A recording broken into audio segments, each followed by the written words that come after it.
Yeah, we were saying this about there being chaos at our last race, but a reminder now of our starting order for our second go here at Daytona. Yeah, so here is how the grid is going to line up for part two then of the first race of the weekend then for the Manufacturers' Cup. Mazda and Cardinal on pole position. Subaru and Danny Solis head the second position of the grid. Then the second row is headed by Sato in P3. Toyota with Kai de Bruin in fourth place. Then Lexus and Harold Valson line up on P5.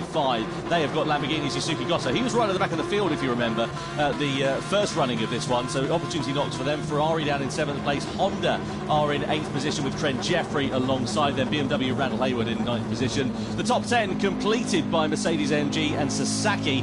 Then you have got McLaren with Yamamoto. Let's see what progress they can make. Nissan down there, though, in 12th. Philo with a lot of work to do, considering that they were originally starting in fourth place. It has not gone well so far for Nissan. They were involved in that big crash that we saw, which brought out the red flag ultimately. So now down to 6 laps of action then, and let's see how this one is going to work out. Originally it was a 10-lap race distance, now down to 6, so slightly reduced race distance. I'm sure opportunity knocks for some of the teams and some of the drivers, but it is going to be very interesting to see how this one is going to work out. And also for Subaru there, they can thank their lucky stars really, because it did not work out at all. No, I mean, like I said, getting sort of shunted to the back of the pack there is not ideal. But another go at it now as we roll around, rolling start, as we come to the start-finish line. 6 laps at the Daytona Oval Circuit. High speeds, high risks here in the first race of the grand final of the Manufacturers' Cup. Will Team Mazda lead from the get-go? Will Team Subaru manage to not spin around this time? Let's find out. Absolutely. There we go then. The restart is about to get underway for the first race of the Manufacturers' Cup for the 2025 GT World Finals. Mazda across the line first, with Subaru and Porsche slotting in behind in second and third place then, respectively. We come through and in towards the first turn. Now, we saw a lot of drivers going for the low line through the first time. They're already starting to bump draft through the first corner, and that's the problem when you get bump drafting in a situation like that through a corner. You can turn these cars around with almost your little finger because they're just on the ragged edge of adhesion. Now down the back straight. Now we'll see how effective this slipstream is proven to be. You can see Subaru and Mazda working together here, bumping one another as we come down this back straight. Is anybody going to pull out of the slipstream, go for a higher line in towards this left-hander? No opportunity moving there for Toyota. They go towards the sort of middle line of it, but you can see them moving around constantly at this point of the corner. Yeah, it's hard that looks, and this is where the drivers can very easily tense up and just make those little mistakes. But it's very, very important to try and stay in your line and keep things consistent. The moment you sort of duck out, you have to hope someone goes with you, otherwise you're left there. And there goes Team Ferrari using the side draft. Do they have help there on the outside? We can't see it at the moment. They do have hope. Team BMW, they're going to the high side, trying to push and maybe form that second lane. They've got no other choice, BMW. There's no other way they're going to get through otherwise. So, points to the top 6, just to remind you, in this race. And in terms of the points as well, you get 6 points for the victory, all the way down to 1 point for 6th position. Now Ferrari, they go for that higher line on the outside. They've got Lamborghini on the low side then here as we come down this back straight over the timing line. And let's see how it's going to work out then. So we begin lap 3. Mazda it is that leads. Subaru are in second place. Then you've got Porsche in third position, followed by Toyota, followed by Lexus. Over in towards the first turn we go. You can see bumping and barging in the sort of mid to latter pack as they sneak their way through. We're not seeing anyone going 2 by 2 through these first couple of corners. Down this back straight we go, though. Are we going to see positions beginning to change hands? There's not a lot of time now, of course. Original race distance 10 laps, now down to 6 laps, and we're already at the halfway stage as we're on lap 3 here. At the moment, it's still Mazda, Subaru and Porsche who lead from the front. Yeah, I mean, you have to start doing something different now and thinking about it again. All I've seen really is the Team Ferrari, and then Lamborghini, they've touched Ferrari. They just went under the bottom line there. Car spins around, Ferrari out as well, no fault of their own. And then there were 10. so.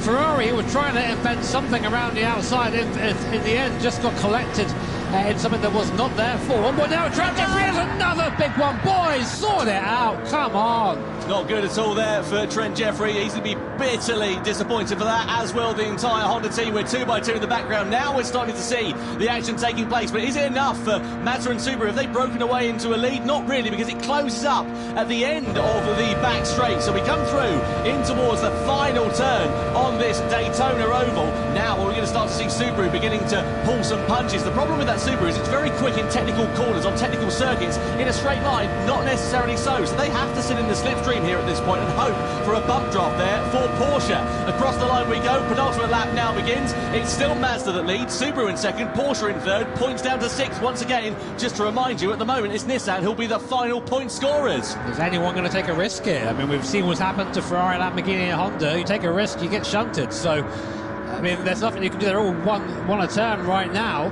Mazda in the fortuitous position of leading that pack, but you have to think you're all just waiting. It doesn't matter where you are here, it matters where you are crossing the line and in the next lap.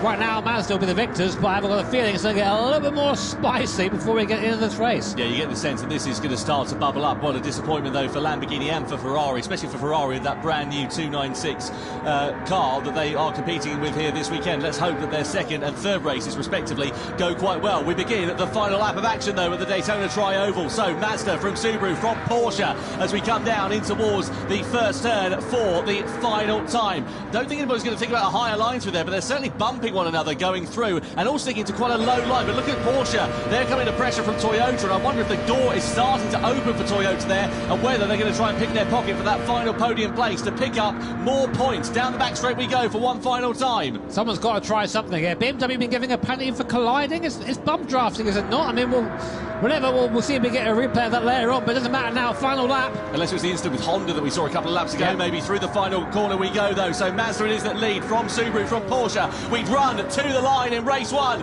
of the Manufacturers' Cup World Finals here, and it's going to be first blood to Mazda. Porsche in third place, just behind Team Subaru. Toyota are in fourth, Lexus are fifth, and the final points position is occupied by Nissan ahead of McLaren and BMW, who managed to nick the final points place despite that 1 second penalty on the final lap of racing then here.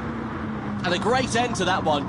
Good job, though, from the eventual winners of Mazda and from Samuel Cardinal, the driver of that car, because he did an exceptionally...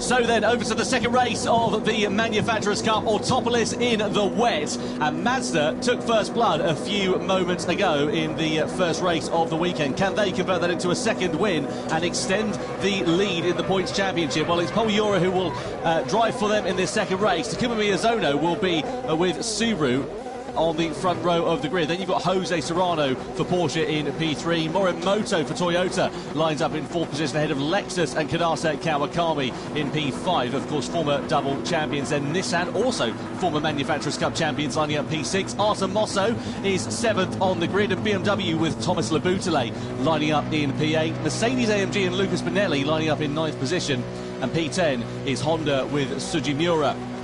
11th place Lamborghini and Alifa in that final row of the grid, with João Jesus for Ferrari. A lot of work for both Lamborghini and Ferrari to do, and not a lot of time to do it in here, Jimmy, because it's only a 5-lapper. Yeah, I mean, this is going to be tricky for the guys here, because they're going to have to try and experiment with grip levels with something they've not had the chance to do so yet. I mean, Autopolis is a tricky circuit.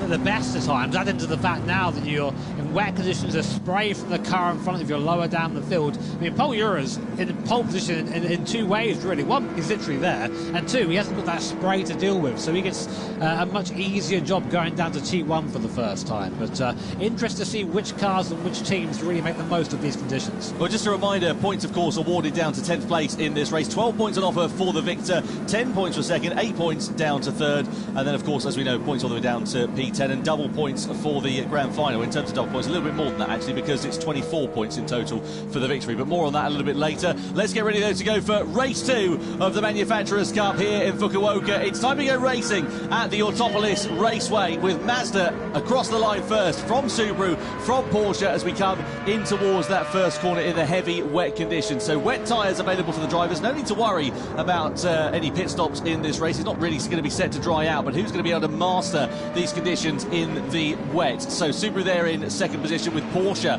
who are in P3. And are we going to see Porsche getting an early advantage here on Subaru? Well, it certainly looks like it. They're going for the outside line here, and they're going to go sweeping around the outside. Are they going to make that move stick? Absolutely brilliant there for Porsche and for Sato, getting the better of Subaru, and for Takuma Miyazono, who drops himself down into third place, as we see Nissan versus Toyota for fourth place in the background as well. Yeah, Nissan, they're chucking the car in and knocking Toyota out of the way, so I'm not sure the stewards are going to enjoy that one, but a robust move there from the fourth place team. Currently on board with Takuma Miyazono, looking at the back of the Porsche, went round the outside of him there.